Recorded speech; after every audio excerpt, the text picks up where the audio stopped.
نحمده ونصلي ونسلم على سيدنا ومولانا محمد رسوله النبي الأمين المكين الحنين الكريم الرؤوف الرحيم وعلى آله الطيبين الطاهرين وصحبه الكرام المتقين المخلصين. أما بعد، أعوذ بالله من الشيطان الرجيم. بسم الله الرحمن الرحيم. لقد كان لكم في رسول الله أسوة حسنة. صدق الله مولانا العظیم. معزز خواتین و حضرات، اللہ رب العزت کا شکر ہے کہ آج پورچگال کے کیپٹل لزبن میں میرا پہلا وزٹ ہے زندگی کا، اور اس کی مرکزی جامع مسجد میں جو نہایت خوبصورت اور جسے دیکھ کر اور اس میں نماز عصر پڑھ کے میرا دل خوش ہو گیا، اس کے کانفرنس ہال میں ہماری عظیم الشان ایک تاریخی نشست منعقد ہو رہی ہے۔ اس پر میں منہاج القرآن انٹرنیشنل پورچگال کی پوری تنظیم کو، ذمہ داران کو، جنہوں نے یہ عظیم الشان کانفرنس منعقد کی،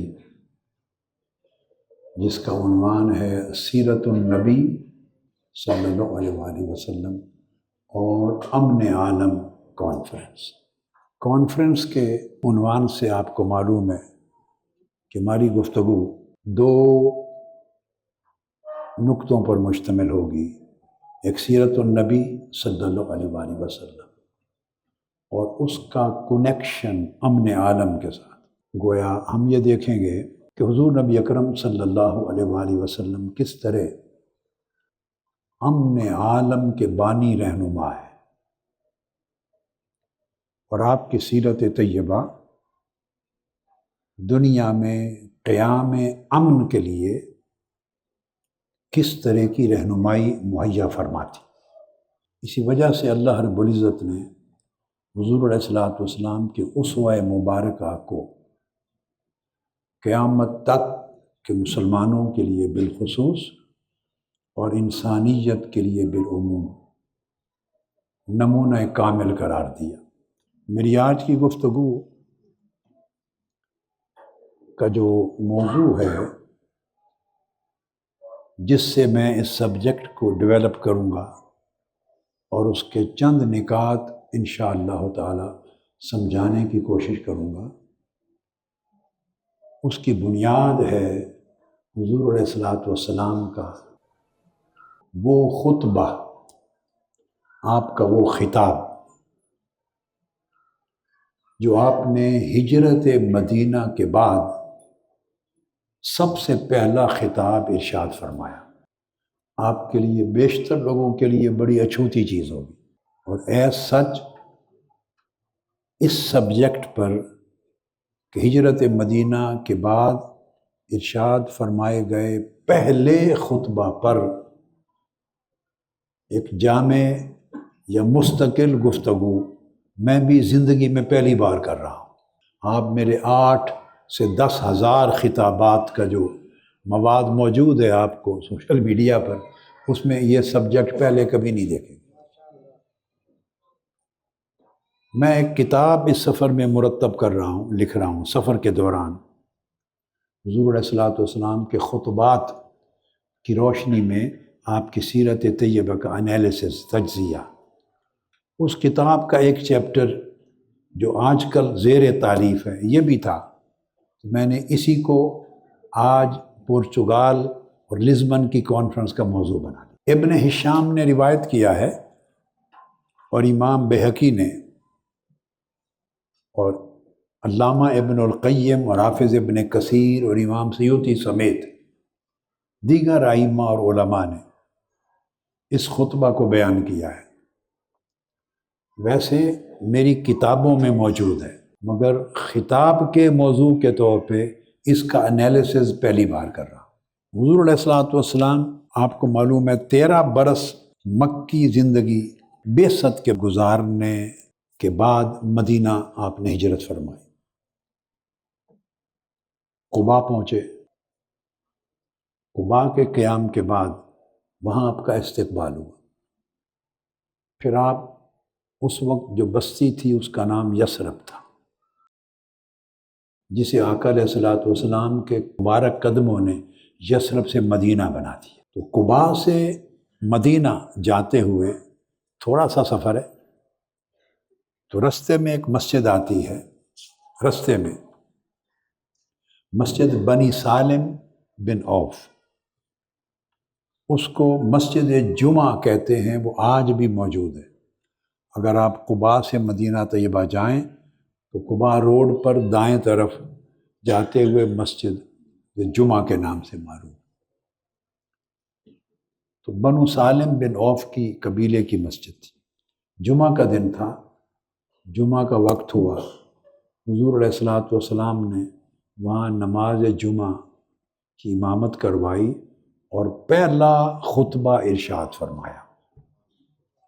یہ ہجرت مدینہ کے بعد آپ کی پہلی سپیچ تھی۔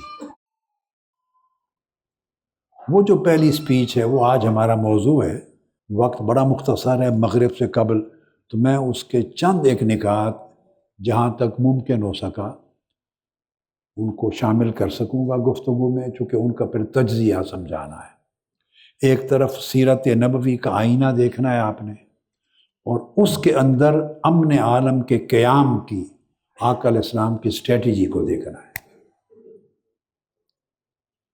میں ابتداً خطبہ کا جو عربی متن ہے وہ نہیں پڑھ رہا وقت بچانے کے لیے، وہ آگے جو جو نکات میری گفتگو میں آئیں گے وہ ٹکڑا عربی کا میں بیان کرتا جاؤں گا۔ شروع میں اس کا صرف ترجمہ بتاتا ہوں کہ خطبے کا مین تھیم کیا تھا۔ حضور علیہ الصلوۃ والسلام نے اللہ رب العزت کی حمد و ثنا فرمائی، اور اس کے بعد لوگوں سے خطاب کرتے ہوئے فرمایا، تو پہلے یہ چند کلمات آپ کے سن لیں، پھر اس کا ترتیب سے تجزیہ کرتے ہیں۔ آپ نے ارشاد فرمایا، اے لوگو، یہاں سے اپنی گفتگو کا آغاز فرما رہے ہیں، اور ذہن میں رکھیں کہ 13 برس کے مصائب و آلام، کفار اور مشرکین مکہ کے مظالم جن کا ذکر آگے آئے گا، برداشت کرنے کے بعد مجبور کر دیا گیا کہ آپ اور سب صحابہ اپنا وطن مکہ چھوڑ کے ہجرت کریں امر الہی سے، اور نیا وطن آباد کریں۔ اس ماحول میں آپ تشریف لا رہے ہیں اور پہلا ایڈریس کر رہے ہیں اہل مدینہ کو۔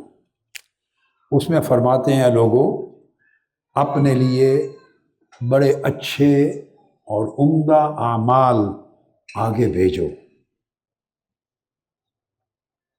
اور تم سب کو جان لینا چاہیے کہ اللہ کی عزت کی قسم کہ تم میں سے ہر ایک کو روز قیامت کا سامنا کرنا ہے، اور ہر وہ شخص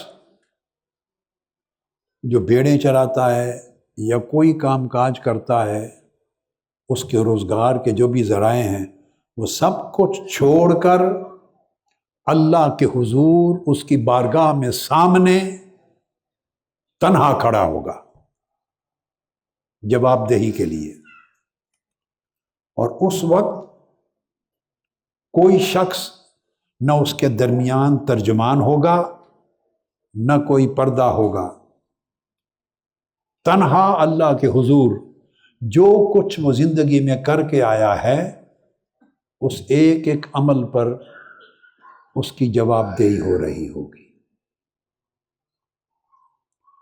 پھر اللہ رب العزت اس سے پوچھے گا، دو بدو جواب دہی دو، پوچھے گا، کیا تمہارے پاس میرے برگزیدہ رسول نہیں آئے تھے اور کیا انہوں نے تم سب کو میرا حق کا پیغام پہنچا نہیں دیا تھا؟ اللہ پاک پوچھے. پھر اللہ رب العزت پوچھے گا ہر شخص سے، اے میرے بندے، کیا میں نے تمہیں مال و دولت اور وسائل اور ذرائع سے نوازا نہیں تھا؟ کیا میں نے تجھ پر اپنا فضل و کرم نہیں کیا تھا؟ اب بتاؤ کہ تم نے اپنے نفس، اپنی جان کے لیے آگے کیا بھیجا ہے؟ جہاں آج کھڑے ہو، جہاں تمہارا اور کوئی حامی و ناصر اور مددگار نہیں ہے، اور کٹہرے میں کھڑے ہو اللہ کی عدالت میں، بتاؤ اس دن کے لیے، آخرت کے لیے تم نے کیا بھیجا ہے؟ وہ شخص دائیں بائیں دیکھے گا اور کوئی شے نظر نہیں آئے گی، عالم تنہائی میں ہوگا. پھر وہ سامنے دیکھے گا تو جہنم کی آگ بھڑکتی ہوئی نظر آئے گی. اس پر حضور علیہ السلام نے فرمایا، لوگوں سن لو، جو کوئی شخص اس دوزخ کی آگ سے بچنا چاہتا ہے اور طاقت رکھتا ہے کہ اپنے چہرے کو دوزخ کی آگ میں جھلسنے اور جل جانے سے بچا لے، تو وہ آج خود کو دوزخ سے بچانے کا اہتمام کر لے.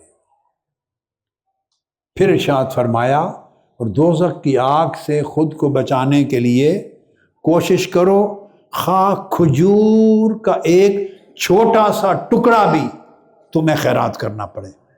تو کھجور کے چھوٹے سے ٹکڑے سے بھی تم خود کو دوزخ کی آگ سے بچا سکتے ہو. اور جس کے پاس فرمایا یہ طاقت بھی نہ ہو، کھجور کے ایک ٹکڑے کی بھی طاقت نہ ہو، تو وہ دوسروں سے عمدہ گفتگو، دل جوئی پر مبنی پیاری نرم گفتگو کر کے دوسروں کا دل رکھ لے، تو دوسروں کا دل رکھ کر پیار کے دو جملوں سے بھی وہ خود کو دوزخ سے بچا سکتا ہے. یہ آقا علیہ السلام کے پہلے خطاب کا مرکزی نقطہ ہے. خواہ کھجور کے ایک چھوٹے سے ٹکڑے سے خود کو دوزخ سے بچا لو، اور اگر یہ بھی طاقت نہیں تو دوسرے کا دل رکھنے کے لیے پیار کے ایک جملے سے، پیار کے ایک لفظ سے کسی ٹوٹے دل کو ٹوٹنے سے بچا لو، کسی کے دل کو فرحت اور راحت پہنچا دو، اس سے بھی تم اپنے چہرے کو دوزخ کی آگ سے بچا لو گے.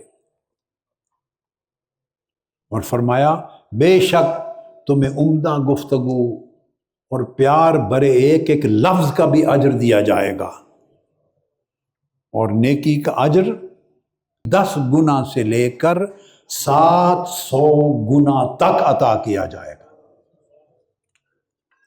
یہ آقا علیہ السلام کی گفتگو کا خلاصہ ہے پہلے خطاب کا جو ہجرت مدینہ کے بعد ہوا. اب جو پہلی چیز سمجھنے والی وہ یہ، ایک عمومی تجزیہ کرتا ہوں، وہ یہ کہ ادھر جب اہل مدینہ آقا علیہ السلام پر ایمان لائے سامنے کھڑے ہیں، ان کی صدیوں سے باہمی خانہ جنگی تھی، اوس اور خزرج کی صدیوں سے خون بہہ رہے تھے، معاشرے میں جنگ و جدال تھا، نفرت تھی، حقارت تھی، دشمنی تھی. اور جو مہاجر مدینہ پاک آئے تھے مکہ سے آقا علیہ السلام کی قیادت میں، وہ نئی زندگی، نیا گھر تلاش کرنے آئے تھے، اور اس حالت میں آئے تھے کہ انہی صحابہ کو اوائل دور میں کفار اور قریش مکہ کے مظالم نے مجبور کیا کہ وہ وطن چھوڑ کے حبشہ ہجرت کر کے گئے، گھر بار چھوڑ گئے. 13 برس تک ان آنے والوں پر مظالم ہوتے رہے، لوگ شہید کیے جاتے رہے، گرم پتھروں سے ان کے جسموں کو جلایا جاتا رہا، کوڑے مارے جاتے رہے، ان پر طرح طرح کی اذیتیں ہوئیں. پھر شیب ابی طالب میں 3 سال کے لیے قید کر دیا گیا، یہ قید گزار کے آئے تھے. ان کے ساتھ سوشل بائیکاٹ کر دیا گیا۔ پھر جب 3 سال کی قید ختم ہوئی تو سیدہ خدیجہ الکبریٰ رضی اللہ تعالیٰ عنہ کا وصال ہو گیا، وہ جدائی بھی ہو گئی۔ پھر آقا علیہ الصلوۃ والسلام کے واحد کفیل، ہمدرد اور آپ کے سپورٹر اور ڈال آپ کے چچا حضرت ابو طالب، ان کی وفات ہو گئی، وہ بھی ہجر اور فراق ہوا، تنہائی۔ پھر طائف کی طرف گئے، وہاں بھی سنگباری ہوئی، پتھر لگے، آپ کو معلوم ہے۔ تو ان حالات میں واپس پلٹے۔ پھر ہجرت کی رات آپ کے گھر کا گھیراؤ کر لیا گیا تھا، تلواروں کے سائے میں آپ نکلے۔ سیدنا مولا علی شیر خدا کرم اللہ وجہہ الکریم کو اپنے بستر پہ لٹا کر اور سیدنا صدیق اکبر رضی اللہ تعالیٰ عنہ کو اپنے ساتھ لے کر ان حالات میں نکلے۔ اب یہ پس منظر میں نے آپ کو اس لیے بتایا ہے کہ اب یہاں میں ایک تجزیہ کروں۔ ان حالات میں جب کوئی نکلے، دنیا کا کتنا بڑا لیڈر ہی کیوں نہ ہو، کتنا بڑا قائد ہو، کتنی بڑی شخصیت ہو، ان حالات میں جب نکلے تو انسان کی نفسیات یہ ہے کہ اس کی طبیعت میں رد عمل ہوتا ہے یا نہیں؟ بولیے، غم و غصہ ہوتا ہے، اس کے مزاج میں تلخی ہوتی ہے، اس طرح نکل کے ان حالات سے آئے، اضطراب ہوتا ہے، ایک طبیعت کے اندر عام انسان میں بے اعتمادی اور خوف کا ماحول ہوتا ہے، انتقام کا مادہ ہوتا ہے، ریونج کا، کہ اب یہ ہزارہ لوگ میرے ساتھ مل گئے ہیں، اب میں انہیں مشتعل کروں، تیار کروں اور ان مظالم کا، بولیے، بدلہ لوں۔ انسانی نفسیات ہے، ایسی طبیعت ہوتی ہے، یہ ایک فطری تقاضا ہے کہ جب شدید صدمہ ہوتا ہے انسان کو تو یہ ایک ٹرامیٹک سٹریس ہوتا ہے، ایک تھریٹ رسپانس ہوتا ہے، ایک ایموشنل ری ایکٹیویٹی ہوتی ہے، ہائپر ویجیلنس کی ایک کیفیت ہوتی ہے جس میں انسان جب بولتا ہے تو اندازہ ہوتا ہے کہ کن حالات سے آیا ہے اور اس کے ذہن میں کیا کیا ہے اور کیسا مستقبل چاہتا ہے۔ اس سچویشن میں آقا علیہ السلام آ کر پہلا خطاب کر رہے ہیں، اور حیرت کی بات یہ ہے کہ پہلے خطاب میں اول لفظ سے لے کر آخر تک ایک جملہ تلخی کا نہیں ہے، ایک جملے میں اضطراب نہیں ہے، ایک جملے میں غم و غصہ نہیں ہے، ایک جملے میں نفرت اور حقارت نہیں ہے، ایک جملے میں پچھلے غم اور حزن و ملال کی کوئی داستان کیا اشارہ نہیں ہے، ماضی کی تلخیوں کا ذکر نہیں، جذبات کا ذکر نہیں جو زخمی جان کے جذبات ہوتے ہیں، بلکہ خطاب میں کیا فرماتے ہیں؟ لوگوں کو ماضی کے زخموں کو دیکھنے کی بجائے مستقبل تعمیر کرنے کی طرف متوجہ کرتے ہیں کہ لوگوں مستقبل کی فکر کرو، اگلے آنے والے دن کی فکر کرو، آخرت کی فکر کرو، اپنی جواب دہی کی فکر کرو، اخلاق حسنہ کی فکر کرو، صدقہ خیرات کی فکر کرو، غریبوں کی مدد کرنے کی فکر کرو، کمزوروں کو سنبھالنے کی فکر کرو، معاشرے کی اصلاح کی فکر کرو، اپنی اصلاح کی فکر کرو۔ آقا علیہ الصلوۃ والسلام اس سچویشن میں آ کر پہلے خطاب میں غم و غصہ کا اظہار نہیں کرتے، بلکہ عالم کو امن اور محبت دینے والا معاشرہ تیار کرنے کا پیغام دے رہے ہیں۔ گویا آپ نے جو پہلے خطاب میں رد عملی معاشرہ قائم کرنے کا میسج نہیں دیا، ری ایکٹیو معاشرہ، بلکہ امن ساز معاشرہ قائم کرنے کا میسج دیا۔ ایک ایسا معاشرہ قائم کرنے جا رہے ہیں جس کے اندر بھی امن ہوگا اور جو پوری دنیا کو بھی امن دے گا۔ یہ مرکزی نقطہ تھا اس خطاب کا۔ تو آقا علیہ الصلوۃ والسلام نے آ کر گویا امن کا پیغام دیا، امت بنائی، معاہدہ قائم کیا، خون ریزی کو روکا، قبائل کو جوڑا، اخلاقی ڈھانچہ دیا اور محبت کی بنیاد پر اصلاح کے دل اور اصلاح کی زبان دی، معاشی انصاف دیا، باہمی تعاون کا تصور دیا اور بکھرے ہوئے لوگوں کو جوڑا، زخمی دلوں پر مرہم رکھی اور منتشر نفرت کرنے والے لوگوں کو محبت کے رشتے میں ایک کر دیا۔ یہ ایک اجمالی سی اس خطبے پر گفتگو ہے کہ آپ اندازہ کر لیں کہ انسانی نفسیات کا رخ بدل کے رکھ دیا آقا علیہ السلام۔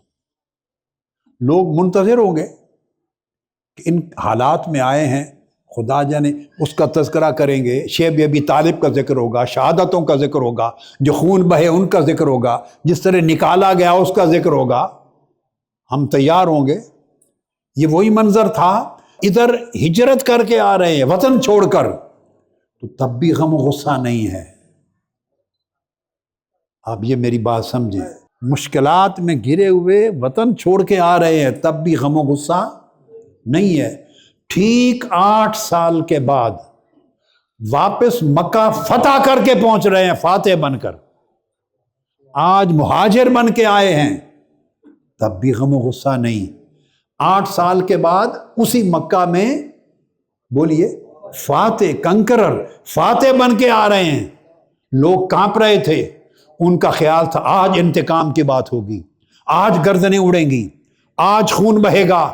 جو کچھ ہم 13 سال مکہ میں کرتے رہے ہجرت سے پہلے، اور 8 سال غزوہ بدر، غزوہ احد، غزوہ خندق، الغرض پھر حدیبیہ، جو ہم نے جنگیں مسلط کی، ان کے رات دن کے آرام چھینے، ان کے خون بہے، تنگ کیا، اذیتیں دی، آج انتقام ہوگا، بدلہ ہوگا۔ لوگ کانپ رہے تھے۔ اس مقام پر آقا علیہ السلام نے لوگوں سے خطاب کیا۔ اب یہ خطاب جو ہجرت مدینہ کے بعد ہو رہا ہے، اس کا منظر بھی سامنے رکھیں اور خطاب کے مزاج کو، اور وہ خطاب جو فاتح بن کے گئے ہیں، اور فاتح کن کے؟ جنہوں نے ظلم کیے تھے، جنہوں نے گردنیں کاٹی تھی، جنہوں نے اذیتیں دی تھی، جنہوں نے جنگیں مسلط کی تھی، ان کے فاتح بن کے پہنچے ہیں۔ تو لوگ ایکسپیکٹ کر رہے ہیں کہ آج کوئی نہیں بچے گا۔ آپ نے پوچھا، بتاؤ لوگو، اہل مکہ سے کہا کہ تم آج کیا توقع کر رہے ہو کہ میں تم سے کیا سلوک کروں گا؟ پوچھا، اور پھر ان کو جواب دیا آقا علیہ السلام نے خود ہی، فرمایا آج کا سلوک یہ ہے کہ جس نے امن کی راہ اختیار کر لی، آج میں نے تم سب کو آزاد کر دیا، آج کوئی انتقام نہیں ہوگا، آج معافی اور مرحمت کا دن ہے۔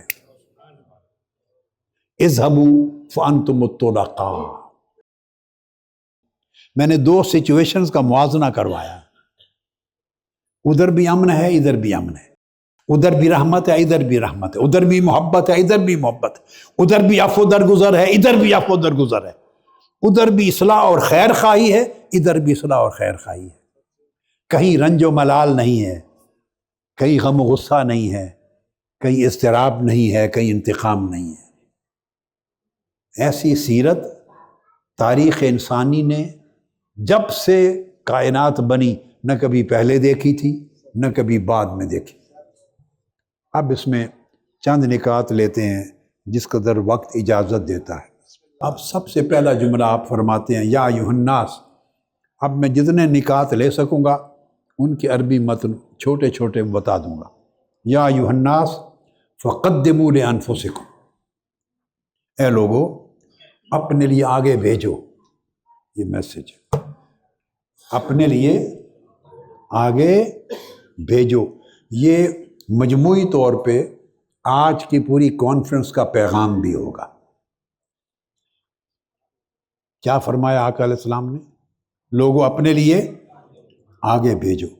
گویا حضور علیہ السلام کی سیرت طیبہ اور جو قیادت محمدی ہے، اس کا بنیادی نقطہ مستقبل سازی ہے۔ کیا؟ ماضی کا شکوہ نہیں۔ کیا؟ ماضی کا شکوہ نہیں بلکہ مستقبل سازی ہے۔ آقا علیہ السلام نے پوری قوم کو، لوگوں کو ان تلخیوں سے نکالا اور روشن اور مثبت اخلاق کی مستقبل کے تعمیر کا راستہ دکھایا۔ گویا آپ ایک زخمی مہاجر کے طور پہ نہیں آئے، مہاجر ہجرت کرنے والے کو کہتے ہیں، ایک زخمی اور دکھی مہاجر کے طور پہ نہیں آئے، ایک عظیم محبت کرنے والے معمار کے طور پہ آئے۔ تو وہ جو اجتماعی قوت تھی، وہ جو انتقام چاہتی تھی، اس اجتماعی قوت کو دکھ، درد اور غم اور حزن و منال کی طرف اس کا رخ ہوتا ہے نا، اس رخ کو ہٹا کر تعمیر اور ترقی کی طرف موڑ دیا۔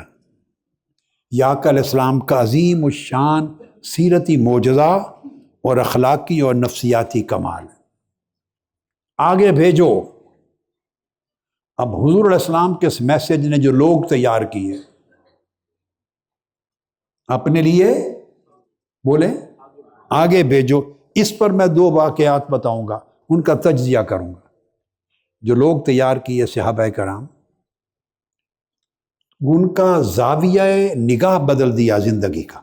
فقدموا لانفسکم، آگے بھیجنے کا مطلب یہ ہے کہ دنیا بنانے کے لیے مال کمانا پڑتا ہے، دنیا بنانے کے لیے مال کمانا پڑتا ہے، یہ میسج تھا۔ مگر آخرت بنانے کے لیے مال نہیں، عمل کمانا پڑتا ہے۔ اور پھر آقا علیہ السلام نے فرمایا دنیا کا خزانہ مال و دولت سے بنتا ہے، آخرت کا جو خزانہ بینک بیلنس ہے وہ مال و دولت نہ بھی ہو تو صرف کسی دکھی دل کے لیے مسکرا پڑنے سے بھی آخرت کا خزانہ بھر جاتا ہے، خیرات سے بھر جاتا ہے۔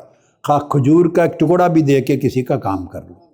آپ کے بینک اکاؤنٹس ہوتے ہیں نا، یہاں بینک اکاؤنٹ بڑا کرنے کے لیے کما کما کے پورا پیسہ ڈالتے ہیں، مال ڈالتے ہیں، مال سے بینک اکاؤنٹ بنتے ہیں۔ تو لوگوں کو فقدموا لانفسکم کہہ کر یہ توجہ دلائی کہ آخرت کا خزانہ مال سے نہیں، نماز سے بھرتا ہے، تسبیح سے بھرتا ہے، تلاوت و اذکار سے بھرتا ہے، سچی توبہ سے بھرتا ہے۔ لوگوں کا رخ چینج کر دیا، ان کا زاویہ نگاہ بدل دیا، جو ہم بھولے ہوئے ہیں آج کی زندگی میں۔ ہم اسی جگہ کھڑے ہیں جس جگہ اس زمانے کے لوگ کھڑے تھے، اور آقا علیہ السلام نے ان کی سوچ کے رخ بدلے۔ ہمیں بھی اپنی سوچ کے رخ بدلنے کی ضرورت ہے۔ آخرت کا خزانہ بھرنے کے لیے نیت کو خالص کرنا پڑتا ہے۔ آخرت کا بینک بیلنس بنانے کے لیے بہت لمبے چوڑے اعمال نہیں، نرم خوبصورت دھیما لہجہ اختیار کرنا پڑتا ہے۔ کسی کو تکلیف سے بچا لینا آپ کا بینک بیلنس بن جاتا ہے۔ غریب کی مدد کر دینا، یتیم کے سر پہ ہاتھ رکھ دینا، راستہ صاف کر دینا، لوگوں سے مسکرا کے مل پڑنا، سچ بولنا، امانت ادا کرنا، وعدہ نبھانا، خونی رشتوں کو نبھانا، کسی کا دل نہ توڑنا، اور ٹوٹا دل ہو تو جوڑنا، نیک گمان رکھنا، بدگمانی نہ کرنا، ہر ایک کی خیر خواہی اور ہر ایک سے محبت کرنا، یہ عمل کر لو تمہاری آخرت کے بینک بیلنس بن جاتے۔ تو آقا علیہ الصلوۃ والسلام نے اس نقطے پر پورا معاشرہ قائم فرمایا، اس نقطے پر۔ اور جب امت سمجھ لیتی ہے کہ آخرت کے بینک بیلنس اور دنیا کے بینک بیلنس میں فرق کیا ہے، تو پھر بندے کو یہ سمجھ آ جاتی ہے کہ نفع کیا ہے اور خسارہ کیا ہے۔ اگر آدمی کے پاس آگے بھیجنے کا کچھ نہ ہو تو معاشرہ تباہ ہو جاتا ہے، اور اگر ہر بندہ ان اعمال کے ذریعے جو میں نے ذکر کیے، چھوٹے چھوٹے چھوٹے عمل ہیں، حتیٰ کہ کھجور کا ٹکڑا بھی دے لے جس کے پاس سکت ہے، اور فرمایا اگر کھجور کا ٹکڑا بھی کسی کے پاس نہیں تو صرف اچھا محبت کا بول بول کے کسی کا دل رکھ لے، اس سے بھی آخرت بنتی ہے۔ تو جو آدمی اس کو سمجھ لیتا ہے پھر اس کی تجارت بھی عبادت بن جاتی۔ اگر امانت ہو، خاندان بھی عبادت بن جاتا ہے اگر اس میں صلہ رحمی ہو، اس کی گفتگو لوگوں سے وہ بھی عبادت بن جاتی ہے اگر اس میں صدق اور نرمی ہو، اس کی خاموشی بھی عبادت بن جاتی ہے اگر وہ غیبت چغلی اور جھوٹ سے بچنے کے لیے ہو، لوگوں سے تعلقات بھی عبادت بن جاتے ہیں اگر خیر خواہی اور وفا پر مبنی ہو۔ جب یہ تصور آقا علیہ السلام نے دیا تو اسلام نے زندگی کو اور عبادت کو مسجد اور خانقاہ میں محدود نہیں کر دیا، آقا علیہ السلام نے جو اسلام دیا وہ مسجد اور خانقاہ عبادت گاہ کی چار دیواری میں محدود نہیں ہے۔ جب یہ اسلام ہے تو اس کو حضور علیہ السلام گھر میں بھی لے گئے، بازار میں بھی لے گئے، عدالت میں بھی لے گئے، معیشت میں بھی لے گئے، سیاست میں بھی لے گئے، معاشرت میں بھی لے گئے۔ اگر سجدے کیے خلوت میں وہ بھی عبادت ہو گئی، آنسو بہے اللہ کی محبت میں اور توبہ کے لیے تو وہ بھی عبادت ہو گئے، امانتیں حقداروں کو دی وہ بھی عبادت ہو گئی، رشتے ٹوٹے ہوئے اللہ کے لیے جوڑ دیے وہ بھی عبادت ہو گئے، پیار کے بول بول کر ٹوٹے دل جوڑ دیے عبادت ہو گئے، زبان نے سچ کہہ دیا جھوٹ کو روک لیا عبادت ہو گئی، خیر خواہی نام و نمود کے لیے نہیں دوسرے کے لیے، یہ سب عبادات ہو گئیں اور ان سب سے آپ کے آخرت کے خزانے بن گئے۔ گویا اس طرح کا ہر عمل، چھوٹا چھوٹا ہر فعل اگر اللہ کی رضا کے لیے کر دیا جائے تو وہ آگے جاتا ہے، فقدموا لانفسکم، وہ آگے جاتا ہے اور وہی آخرت کی دولت بن جاتا ہے۔ اب یہاں پر میں ایک واقعہ اس جگہ کوٹ کرتا ہوں، پھر آگے ایک اگلے مقام پر پھر ارشاد فرمائے گا کہ قیامت کے دن اللہ پوچھے گا ما قدمت لنفسک، تو نے اپنی جان کے لیے آگے کیا بھیجا ہے، پھر اس کے تحت بھی بیان کروں گا دونوں کو جوڑ کر۔ امام واحدی اپنی کتاب اسباب النزول میں بیان کرتے ہیں اور علامہ زمخشری اور دیگر مختلف ائمہ مفسرین انہوں نے اس کی تفصیل بیان کی ہے کتب میں، جن میں امام بغوی بھی ہیں، جن میں ابن الجوزی بھی ہیں، فخر الدین رازی بھی ہیں، امام قرطبی بھی ہیں، امام ثعلبی بھی ہیں، محب الدین طبری بھی ہیں، امام خازن بھی ہیں، ابو حیان اندلسی بھی ہیں، ابو حفص الحنبلی بھی ہیں، امام نیشاپوری بھی ہیں، امام سیوطی بھی ہیں، بہت سے ائمہ نے قرآن مجید کی ایک آیت کے تحت اس کا شان نزول بیان کیا ہے جو اس کے ساتھ کنیکٹ کر رہا ہوں۔ آیت سورہ الانسان کی ہے، الدار۔ اللہ پاک نے فرمایا کہ اللہ کے مقرب پاکیزہ بندے، نیک بندے، ان کی تعریف کی اور فرمایا یطعمون الطعام علی حبہ مسکینا و یتیما و اسیرا انما نطعمکم لوجہ اللہ لا نرید منکم جزاء ولا شکورا۔ اب بہت مفسرین نے اس آیت کو عموم پر لیا ہے کہ نیکوکاروں اور اللہ کے مقرب بندوں اور ابرار کی یہ خوبیاں بیان کی ہیں کہ وہ اپنا کھانا خود چھوڑ کر بھوکے رہ کر اللہ کی محبت میں کبھی مسکینوں کو کھلا دیتے ہیں، کبھی یتیم کو، کبھی قیدیوں کو، اور زبان حال سے یہ کہتے ہیں کہ ہم تم سے اس کی کوئی شکر مندی اور احسان مندی نہیں مانگتے، ہم ساری قربانی صرف اللہ کی رضا کے لیے دے رہے ہیں۔ بہت سے مفسرین نے کہا ایک قول اس کا کہ یہ ابرار کی عمومی صفت ہے، اور جتنے ائمہ مفسرین کا میں نے حوالہ دیا انہوں نے کوٹ کیا اس کے پس منظر میں ایک واقعہ کہ یہ آیت اس کا شان نزول یہ ہے، سورت مکی ہے مگر یہ آیتیں مدینہ میں اتری ہیں۔ وہ کہتے ہیں کہ اس کا واقعہ عبداللہ ابن عباس رضی اللہ تعالیٰ عنہ روایت کرتے ہیں، حضرت عبداللہ ابن عباس سے تابعی ابو صالح نے، مجاہد نے اور عطا نے رضی اللہ تعالیٰ عنہم نے روایت کیا ہے۔ وہ بیان کرتے ہیں، معروف واقعہ آپ نے سن رکھا ہے، میں ڈیٹیل میں نہیں جاتا، کہ حسنین کریمین رضی اللہ تعالیٰ عنہما بیمار ہو گئے تو آقا علیہ السلام نے فرمایا سیدنا علی سے، سیدہ فاطمۃ الزہرا سے کہ ان کے لیے روزے رکھو، اللہ کی شفا یابی نصیب ہو جائے۔ انہوں نے سیدنا مولا علی المرتضیٰ نے کسی کے ہاں مزدوری کی، مزدوری کر کے جو ملے، جو 3 دنوں میں تقسیم کیے، 3 دن روزے رکھے سیدنا علی شیر خدا نے، سیدہ کائنات حضرت فاطمۃ الزہرا نے اور ان کی خادمہ حضرت فضہ نے۔ 3 حصے کر کے جو کہ روٹی پکائی افطار کے لیے، بس یہ کچھ تھا۔ تو شام کے وقت جب افطار کا وقت آیا تو ایک مسکین آ گیا، خود پانی سے افطار کر لیا، وہ روٹی مسکین کو دے دی۔ اگلے دن روزہ رکھا، پھر افطار کا وقت آیا تو یتیم آ گیا، سائل، خود افطار کر لیا پانی سے، وہ جو کی روٹی یتیم کو دے دی۔ تیسرے دن پھر افطار کا وقت آیا تو ایک قیدی آ گیا، اور مفسرین نے لکھا ہے قیدی بھی مکہ کا کافر و مشرک قیدی، چونکہ مسلمان تو قیدی نہیں تھے نا مدینہ پاک میں، تو غزوہ بدر میں جو قیدی ہوئے تھے وہ مشرک قیدی تھے، کفار مکہ کے، تو وہ قیدی آ گیا، اور قیدی بھی مشرک، اس نے مانگا، خود پانی سے افطار کر لیا اور اپنا کھانا اس مشرک قیدی کو دے دیا۔ یہ 3 دن کے بعد جب آقا علیہ السلام کی بارگاہ میں حاضر ہوئے، حسنین کریمین، چھوٹے بچے تھے معصوم، شفا یاب ہو گئے، مگر بھوک کی وجہ سے دونوں کی حالت دیدنی تھی۔ آقا علیہ السلام نے ان کو دیکھا، حیرت ہوئی کہ یہ حال ہو گیا ہے علی اور فاطمہ تم دونوں کا۔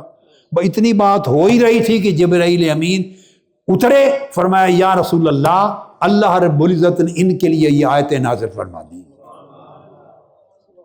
اور اللہ نے فرمایا کہ یہ وہ لوگ ہیں جو اس کی محبت میں اپنا کھانا کبھی مسکین کو دیتے ہیں، کبھی یتیم کو دیتے ہیں، کبھی قیدی کو دیتے ہیں۔ اور پھر آگے جو میں نے کہا وہ کہتے ہیں یہ احسان مندی بھی نہیں چاہیے، شکر مندی بھی نہیں چاہیے، اللہ کی رضا کے لیے دیتے ہیں۔ یہاں 2-3 چیزیں توجہ طلب ہیں۔ پہلا جو فوکس ہے وہ علی حب ہی پر ہے اس آیت کریمہ میں۔ اس کے 2 معنی ہیں۔ پہلا یہ ہے کہ وہ خود کو بھوک میں رکھتے ہیں، اس حالت میں جو کھلاتے ہیں وہ اللہ کی محبت میں، یعنی اللہ کی محبت ان کی ذاتی نفس کی ضرورت، حاجت اور جسمانی ضرورت سے زیادہ محبوب ہے، علی حب ہی۔ دوسرا اس کی معنوی تطبیق حب ہی کی یہ ہے کہ ایسا نہیں کہ مال زائد تھا، کھانا زائد تھا، یتیموں مسکینوں قیدیوں کے لیے تو دے دیا، نہیں، خود ضرورت تھی، خود حاجت تھی، مزدوری کر کے جو کما کے لائے تھے وہی کچھ تھا، مگر اپنی حاجت، رغبت، ضرورت قربان کر دی، اس سے دوسروں کو پال لیا۔ تو اپنی رغبت کے خلاف علی حب کی دوسری تطبیق یہ ہے۔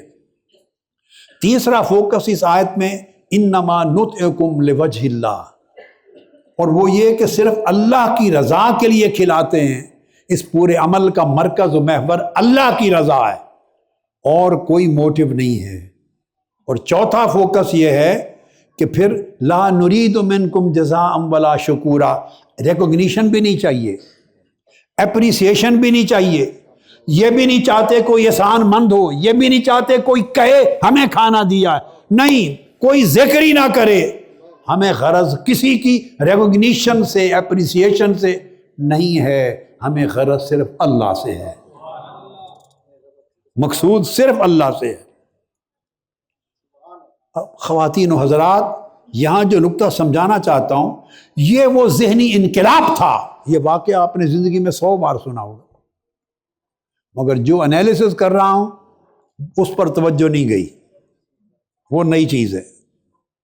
پہلے تو میں نے واقعہ کے ایک انالیسس قرآنی کر دیا نا، یہ وہ ذہنی انقلاب تھا کہ فَقَدِّمُوا لِأَنفُسِكُمْ، یہ آقا علیہ السلام نے ایک زندہ عملی نظریہ دے دیا اس معاشرے کے ہر فرد، اور یہ ان کی نفس کی کیفیت بنا دی کہ آدمی اپنی سخت بھوک کی حالت میں بھی خود نہ کھائے اور اپنے لقمے کو، جو کھانا تھا جو کے لقمے کو، اسے آخرت میں منتقل کر دے،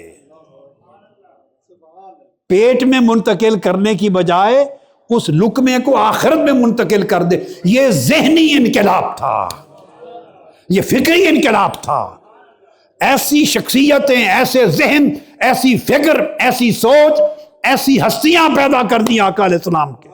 فَقَدِّمُوا لِأَنفُسِكُمْ، خالی نظریہ واعظ تبلیغ کی باتیں نہیں رہی تھی، یہ جملہ شخصیت ساز جملہ بن گیا تھا، شخصیتیں بن گئی تھی۔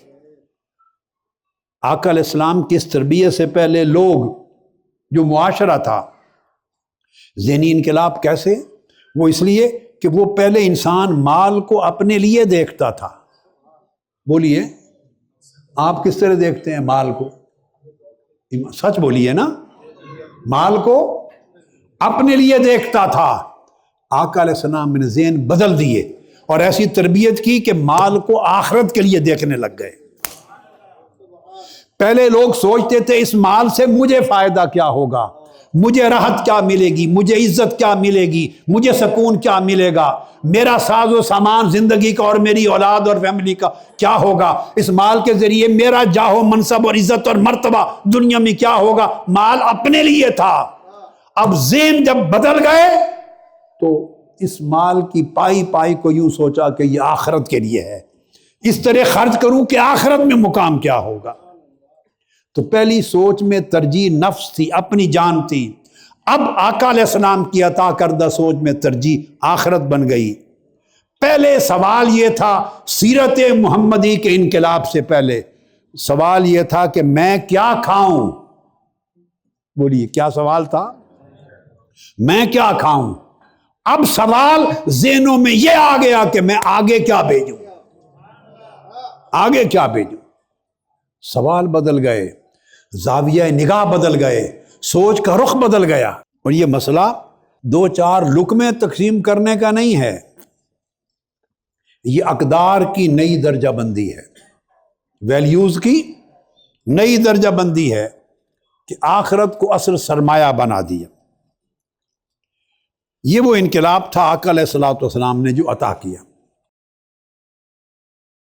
اب چونکہ میں نے اس میں بیان کیا کہ خالی یتیم اور مسکین تو مسلمان ہوں گے، مگر جو تیسرے دن آیا قیدی، وہ تو مسلمان نہیں تھا۔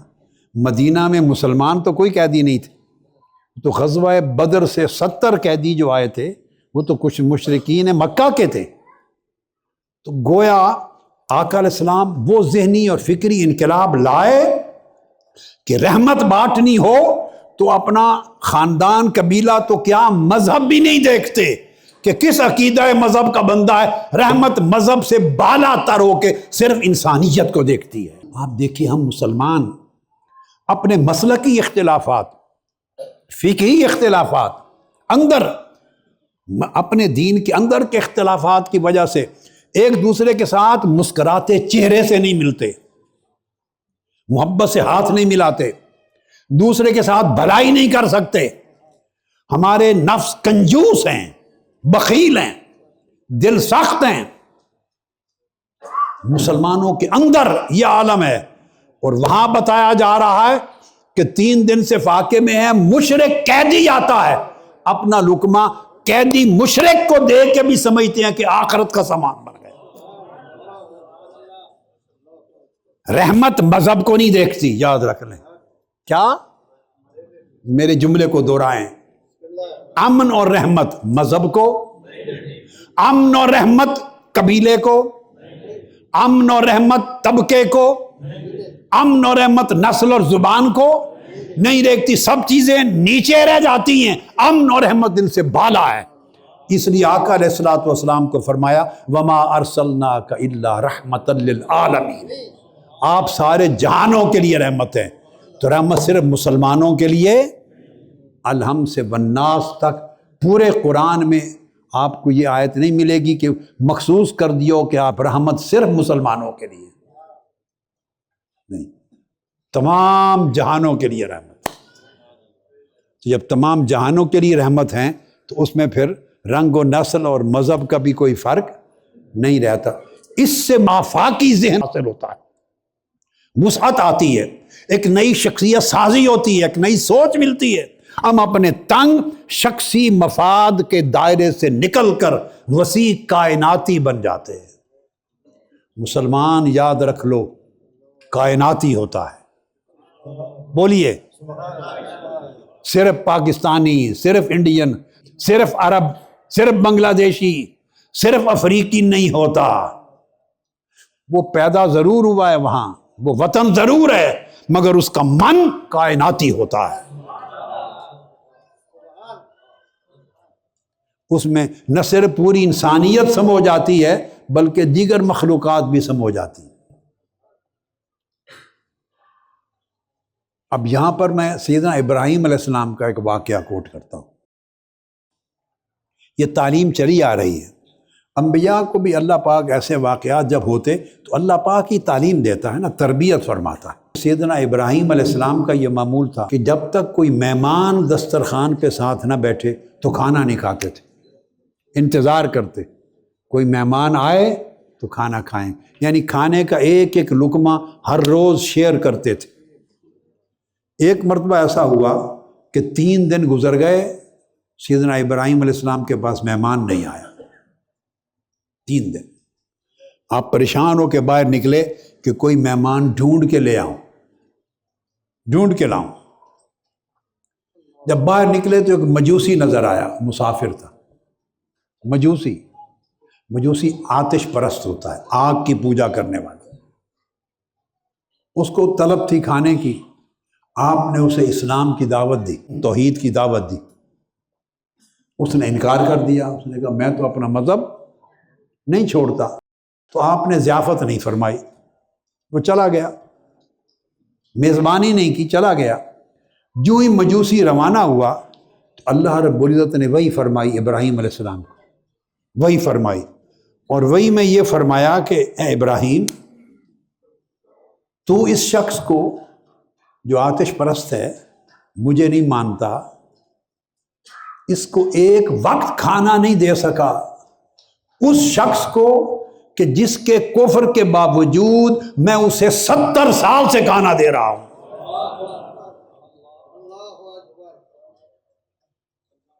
وہ آتش آگ کو پوچھتا ہے، میری عبادت نہیں کرتا، مجھے مانتا ہی نہیں، اس کے باوجود میں جس کو 70 سال سے کھانا دے رہا ہوں، رزق دے رہا ہوں، تو نے ایک دن کا کھانا دینا کا وعدہ نہیں کیا، دے دیتے تو آپ کا کیا جاتا۔ ابراہیم علیہ السلام دوڑے، اس کو بلا کے لے آئے، میزبانی کی، کھانا کھلایا۔ جب کھانا کھلایا تو اس نے پوچھا کہ آپ نے تو پہلے مجھے بھیج دیا تھا مجوسی سمجھ کر، کافر سمجھ کر، اب کیا تبدیلی آئی کہ پلٹا کے لائے ہیں اور مجھے کھانا کھلا رہے ہیں؟ تو آپ نے بتایا مجھے میرے رب نے وحی کی ہے، تو رب کے حکم پر بلا کے لے آیا ہوں۔ اب قابل توجہ ہے جملہ، وہ مجوسی کہتا ہے کہ تمہارا رب اتنا اچھا ہے، ہائے ہائے، تمہارا رب اتنا اچھا ہے، وہ اپنے دشمنوں کے ساتھ بھی ایسا سلوک کرتا ہے، وہ اپنے دشمنوں کے ساتھ جو اس کے ساتھ شرک کرتے ہیں، اس کی عبادت کی بجائے آگ کو پوجتے ہیں، جو اس کو نہیں مانتے، ان سے بھی اتنا عمدہ سلوک کرتا ہے کہ اپنے پیغمبر کو بھیجا ہے میری طرف کھانا کھلاؤ۔ تو اگر رب ایسا ہے تو اس رب کا کلمہ پڑھا دو۔ وہ آپ نے کلمہ پڑھایا، مسلمان ہو گیا۔ یہ ایک اینگل ہے۔ اب اسی خطبے میں آقا علیہ السلام پھر یہ عمومی حکم تھا کہ بھیجو۔ میں نے کہا ٹائم چونکہ مختصر ہے، اسی ایک خطاب میں 100 موضوعات، اس ایک آقا علیہ السلام کے خطبے میں 100 موضوعات، مگر جتنا وقت ہے اتنے نکات میں صرف لے رہا ہوں، کیونکہ انالیسس بھی دینا، سمجھانا بھی ہے۔ دوسرے مقام پر آقا علیہ السلام نے فرمایا کہ جب بندہ اللہ کے حضور پیش ہوگا، اللہ کے حضور، تو اس وقت اللہ پاک اس سے پوچھیں گے وَآتَيْتُكَ مَالًا وَأَفْضَلْتُ عَلَيْكَ، میں نے تمہیں مال و دولت عطا کیا تھا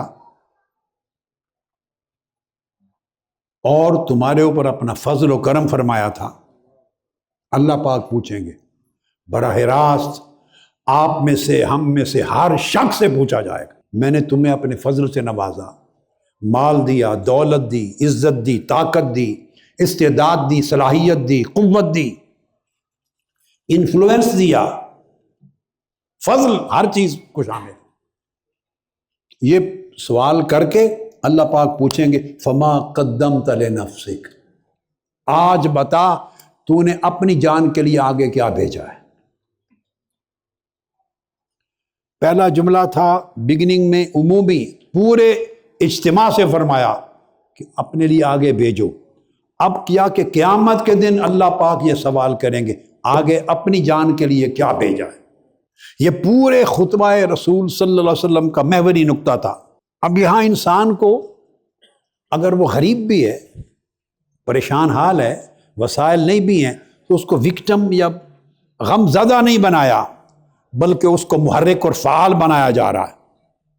جو پیسو سفرنگ ہوتی ہے وہ نہیں دی کہ آدمی مایوسی فیل کرے، محرومی فیل کرے، نہیں، اس کو ایکٹیو رسپانسبلٹی دی۔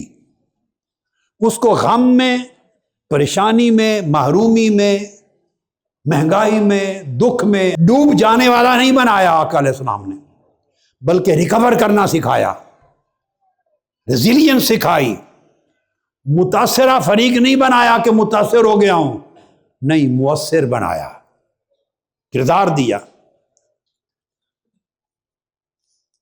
آج بھی حالات ہیں، جو اس وقت جنگ ہے اس کے اثرات ہیں، جنگ کے نتائج میں، آبنائے ہرمز کی بندش کے نتائج میں، تیل مہنگا ہے، آئل مہنگا ہے، گیس مہنگی ہے، حالات دنیا کے ہر ملک کی زندگی متاثر ہو رہی ہے۔ اور مہنگائی میں آج ہماری روش کیا؟ ہر شخص رو رہا ہے، پریشان ہے، ہر شخص پریشان حال ہے، چونکہ ہماری سوچ متاثر رہنے کی ہے، مؤثر بننے کی نہیں ہے۔ آقا علیہ السلام کی سیرت طیبہ نے بندے کو نیچے گر جانے، غمزدہ ہونے، محرومیت کا شکار ہونے، مایوس ہونے نہیں دیا۔ جیسے حالات ہیں اس کو کھڑا کیا ہے، عزم دیا ہے، قوت ارادی دی ہے، ایکٹیو بنایا ہے، اور اسے مؤثر بنایا، فعال بنایا ہے کہ جیسی سچویشن ہے اپنے غم کی داستانیں نہ سناؤ، اپنی لائف سٹائل کو بدلو۔ اسلام یہ نہیں دیکھتا کہ آپ کے پاس وسائل کیا ہیں۔ میں غریب ہوں، میرے مشکلات ہیں، میں پریشان حال ہوں، میں دکھی ہوں۔ جو آدمی یہ سوچتا ہے وہ گرتا چلا جاتا ہے، اور جو خود گرتا چلا جاتا ہے وہ پورے معاشرے کو گراتا ہے، پورے خاندان کو گراتا ہے، نیبرہڈ کو گراتا ہے۔ وہ کبھی خاندان کو، پڑوسیوں کو، اعزاء اقارب کو، سوسائٹی کو کھڑا نہیں کر سکتا۔ کھڑا کرنے کے لیے انسان کا اپنا عزم و ارادہ کھڑا ہونا چاہیے۔ اس کے لیے میں جو دوسری چیز ایک حدیث اور واقعہ کوٹ کرتا ہوں، پھر اس کا انالیسس دیتا ہوں، اور وہ یہ کہ آقا علیہ السلام نے ایک بار حکم فرمایا غزوہ اور جہاد کے لیے کہ اپنے عطیات دیں۔ سیدنا فاروق اعظم رضی اللہ تعالیٰ عنہ فرماتے ہیں اس وقت ان کے حالات اچھے تھے، ان کے پاس اچھے وسائل تھے۔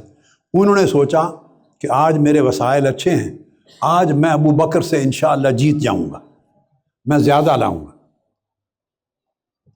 انہوں نے دیکھا کہ میرے پاس ریسورسز اچھے ہیں، اس میں ہمیشہ ابو بکر جیت جاتے ہیں، آج میں انشاءاللہ جیتوں گا۔ پہلے سوچ جیتنے کی لینے میں نہیں ہوتی تھی، جو ذہنی اور فکری انقلاب سیرت مصطفی نے پیدا کیا، جو تعلیمات محمدی نے پیدا کیا، اس میں جیتنا تھا۔ بولیے، جیتنا، مگر لینے میں جیتنا نہیں تھا، دینے میں جیتنا تھا۔ آقا علیہ السلام نے یہ ذہنیت عطا کی، یہ سیرت بنائی، دینے میں جیتا۔ تو آج میں دینے میں جیت جاؤں گا۔ انہوں نے پورے گھر کے ریسورسز، وسائل کو جمع کیا، ہاف کیا، آدھا گھر والوں کے لیے چھوڑا، آدھا اٹھا کے مسجد نبوی میں لے آئے آقا علیہ السلام کی بارگاہ میں۔ آپ نے پوچھا حضور علیہ السلام نے، ما ابقیت لأہلک یا عمر، اے عمر گھر والوں کے لیے کیا چھوڑائے ہو؟ عرض کہ یا رسول اللہ جتنا لایا ہوں اتنا ہی چھوڑ آیا۔ وہ مطمئن تھے کہ آج دینے میں جیت جاؤں گا۔ یہ مینٹل اپروچ ہے، یہ زاویہ نگاہ کی تبدیلی ہے۔ اس تبدیلی کی آج ہمیں ضرورت ہے اگر سچا مسلمان بننا ہے۔ باقی رسم رواج ہے، باقی باتیں ہیں، واعظ ہیں، تقریریں ہیں، بس اور کچھ نہیں ہے، اور کچھ نہیں ہے۔ وہ تو ثواب کا بھی نہیں سوچتے تھے، وہ کہتے تھے کچھ نہیں چاہیے، کوئی مانے یا نہ مانے، اللہ کی رضا چاہیے، وہ راضی ہو جائے۔ تو اتنے میں سیدنا ابو بکر صدیق رضی اللہ تعالیٰ عنہ آ گئے، وہ سارا کچھ لے آئے۔ سیدنا صدیق اکبر رضی اللہ تعالیٰ عنہ، آقا علیہ السلام نے پوچھا ابو بکر ما ابقیت لأہلک یا ابا بکر، آپ گھر والوں کے لیے کیا چھوڑائے ہیں؟ یہ سوال کیا۔ انہوں نے جواب میں کہا ابقیت لہم اللہ و رسولہ، یا رسول اللہ جو کچھ گھر میں تھا وہ سارا آپ کے قدموں پہ نچھاور کر دیا، جو کچھ تھا۔ گھر والوں کے لیے کیا چھوڑا ہے؟ اللہ اور اللہ کا رسول چھوڑ کے آیا۔ ایمان کی اصل طاقت یہ ہے کہ اللہ اور اللہ کے رسول کو کافی سمجھا جائے۔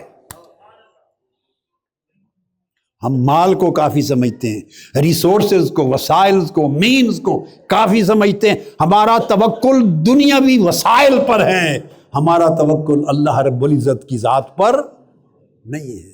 اس وجہ سے ہمارا ایمان رواج رہ گیا ہے، انقلاب نہیں رہا۔ سارا کچھ سیدنا فاروق اعظم کہنے لگے کہ اللہ کی عزت کی قسم میں ابو بکر کو کبھی شکست نہیں دے سکتا۔ اب فرق یہ ہے کہ مالی طور پہ جو سامان آیا وہ سیدنا عمر فاروق کا زیادہ تھا۔ زیادہ ہونا مالی طور پہ یا کم ہونا میٹر نہیں کرتا، میٹر کرتا ہے کہ دل کی کیفیت کیا ہے۔ ادھر تھوڑا تھا مگر سارا کچھ لے کے آ گئے، سارا کچھ، لباس اور کپڑے بھی نہیں چھوڑے۔ تو اس سے یہ پتہ چلا کہ یہ اپنے لیے آگے کیا بھیجا ہے، یہ محض حکم نہیں تھا۔ آقا علیہ السلام نے اس تربیت کے ذریعے لوگوں کے ایمانی مزاج بنا دیے اور فکری سانچہ تشکیل دے دیا، جس سے لوگ اپنے مال اور خواہشات کے ذریعے اپنی زندگی ناپتے نہیں تھے بلکہ اللہ کی رضا اور آخرت کے پیمانے پر ناپتے تھے۔ اور وہ معاشرہ جس میں لوگ مال و دولت پہ فخر کرتے تھے، قبیلہ اور قوت پہ فخر کرتے تھے، اس کو ایمان کے سانچے میں آقا علیہ السلام نے ڈال دیا۔ مال جمع کرنا کمال نہ رہا، مال اللہ کے لیے خرچ کرنا کمال بن گیا۔ اور سیدنا فاروق اعظم کا سوچنا کہ آج میں جیتوں گا، اور سیدنا صدیق اکبر کا سب کچھ لے کے آ جانا، اس بات کی دلیل ہے کہ آخرت پہ صرف ان کا اقرار و تصدیق کا عقیدہ نہیں تھا بلکہ آخرت کو آنکھوں کے سامنے دیکھتے تھے، اور آخرت کی حقیقت، اس کی کشش، دنیا کی کشش پر غالب آ گئی تھی۔ اگر یہ ترجیحات بدل جائیں، یہ ترجیحات بدل جائیں تو انسان غم زدہ رہ نہیں سکتا۔ مشکل سے مشکل حالات میں بھی انسان اپنے لائف سٹائل کو بدلتا ہے۔ میں نے ایک اشارہ کیا تھا کہ آج بین الاقوامی حالات، ہر ملک میں مہنگائی ہے، بے روزگاری ہے، گاڑیوں کے لیے مہنگائی ہے کہ ڈیزل میں سنتا ہوں اب اتنا مہنگا ہو گیا ڈیزل پر لیٹر، اتنا پیٹرول مہنگا ہو گیا، اتنی گیس، یہ ہوتی جائے گی۔ دنیا کے حالات آپ کے میرے کنٹرول میں نہیں ہیں، مگر ایک چیز ہے جو ہم سب کے کنٹرول میں ہے۔ آپ ڈیزل پیٹرول کو نیچے لا سکیں، یہ آپ کے میرے کنٹرول میں، یہ بین الاقوامی حالات ہیں، مگر ایک چیز ہے وہ یہ کہ میرے کنٹرول میں۔ اپنے اندر قناعت پیدا کر لیں، اپنا لائف سٹائل بدلیں، اور آسائشوں کو دنیا میں دیکھنے کی بجائے آخرت میں تلاش کریں، آپ کی ہر پریشانی ختم ہو جائے گی۔ لائف سٹائل چینج کریں، زندگی کو سادگی پر لے آئیں، پلٹ کے بائیسیکل چلائیں۔ اگر ڈیزل پیٹرول مہنگا ہے تو کیا ہے، سائیکل میں ڈیزل لگتا ہے، سائیکل میں پیٹرول لگتا ہے۔ دنیا کے کتنے ملک ہیں جن کے وزیر اعظم بھی، ان کے منسٹرز بھی، ان کے پارلیمنٹیرین، بڑے بڑے آفیسر، وہ بائیسیکلز پہ آفس میں آتے جاتے ہیں۔ کیا سائیکل پہ چلنے سے عزت کم ہو جاتی؟ آپ میں سے پرانے وقتوں میں کتنے لوگ ہیں جن کی پوری زندگی بائیسیکل پہ گزری ہے؟ میں نے گریڈ 1 اپنے سکول سے لے کر ماسٹرز کرنے تک اپنے طالب علمی کا زمانہ 16 سال میں نے بائیسیکل چلائے ہیں۔ میں جب وکالت کرتا تھا ایز اے لائر کورٹ میں گھر سے تب بھی بائیسیکل پہ جاتا تھا۔ جب میں لیکچرر پنجاب یونیورسٹی میں ہو گیا تو لاہور میں بھی بائیسیکل چلاتا تھا۔ اور آج بھی وہ کنٹریز جہاں لوگ کثرت سے سائیکل چلاتے ہیں، China, Netherland, Germany, Japan, Denmark, Norway, Belgium, بہت سارے ممالک ہیں۔ ان تمام ممالک کو دیکھیں تو جہاں کثرت سے سائیکل لوگ چلاتے ہیں، ان کا بلڈ پریشر کی وجہ سے ڈیتھ ریٹ نہایت کم ہے، اور سب سے زیادہ ڈیتھ ریٹ بلڈ پریشر کی وجہ سے پاکستان، انڈیا اور بنگلہ دیش کا ہے، ہمارے خطے کا، کیونکہ ہم نے بائیسیکل چھوڑ دی ہے۔ ہم نے بائسیکل چھوڑ دی، بائسیکل چلائیں، آپ کی کیلریز جلیں گی، آپ کا میٹابولزم بہتر ہوگا، ہاضمہ ٹھیک ہوگا، بلڈ پریشر نیچے جائے گا، کولیسٹرول کم ہوگا، فیٹ جلے گا، فائدے ہی فائدے ہیں۔ تو جیسی مشکلات ہوں، اسلام نے مشکلات میں ایک قوت کے ساتھ جینا سکھایا ہے، قوت کے ساتھ جینا سکھایا ہے۔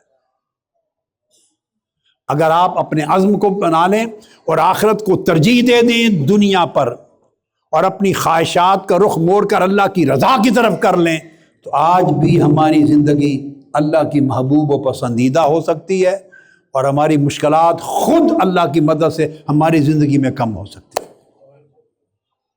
اور جیسے اس خطبہ میں آقا علیہ السلام نے فرمایا کہ کھجور کے ایک ٹکڑے سے بھی دوزخ سے اپنے آپ کو بچاؤ، اور یہ بھی نہ دے سکو فَبِكَلِمَةٍ طَيِّبَةٍ، کہ ایک خوبصورت جملہ بھائی کا دل رکھنے کے لیے بولو، اس سے بھی دوزخ سے بچ جاؤ۔ حتیٰ کہ آقا علیہ السلام نے فرمایا بھائی کو ملتے ہوئے اگر تبسم کرو، مسکراہٹ، وہ مسکراہٹ بھی صدقہ اور خیرات ہے۔ ارے مسکرا کر آپ کو جنت ملتی ہے، مسکرانے سے آپ کو دوزخ کے عذاب سے نجات ملتی ہے، اس سے بڑا دین اور کیا ہو سکتا ہے؟ اپنی زندگیوں کو بدلیں، اپنے اخلاق کو بدلیں، اپنی سوچ کے انداز بدلیں، زاویہ نگاہ کو بدلیں، اس سے اللہ رب العزت دنیا اور آخرت میں ہمیں اچھائی عطا فرمائے گا۔ وما علینا الا البلاغ، والسلام علیکم ورحمۃ اللہ وبرکاتہ۔